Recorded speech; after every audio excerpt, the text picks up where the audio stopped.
भाऊ ऐक ना, आई दवाखान्यात आहे रे, 5,000ची गरज आहे. तुला परत देईन खरंच. माझ्याच जिमची फी भरायची. सॉरी. जाऊ दे रे, समजू शकतो. भाऊ मित्र म्हणून विचारतो, थोडी मदत करशील का? अरे नाही आहे रे भाई, सॉरी यार.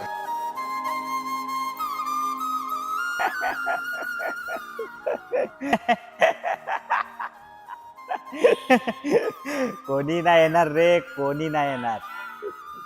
ना आपुलकीने नाही पैशाने.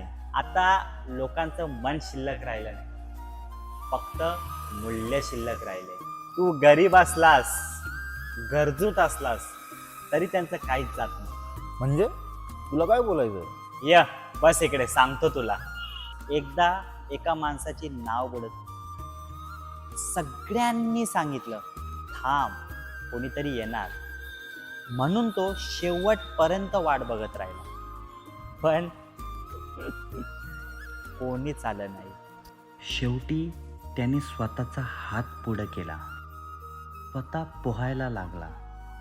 त्याला पोहता येत नव्हतं, पण त्याला जगायचं होतं. हेच तर आहे रे, कधी कधी वाट बघणं म्हणजे हारणं असतं, पण स्वतःला उभं करणं म्हणजे जगणं असतं. माणूस कितीही एकटा पडला तरी ज्या क्षणी त्याला स्वतःची जाणीव होते ना, त्या क्षणी सगळ्यात मोठी साथ म्हणजे त्याचं मन देतं.